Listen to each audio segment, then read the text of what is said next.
Ei talumees tüdrukult tahtnudki muud, kui kanala taga kord anda vaid selgitust selles, mis kanad on väärt.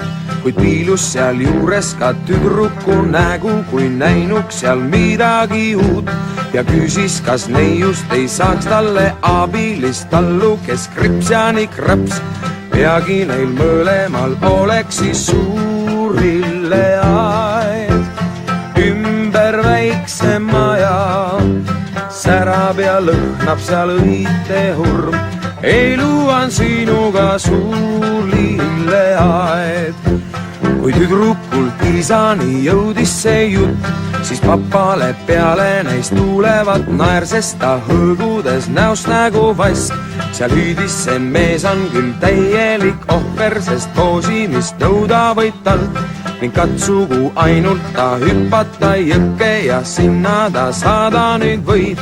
Naisena oled sa lihtsalt üks suur lilleaed, ümber väikse maja, särab ja lõhnab seal õite hurm.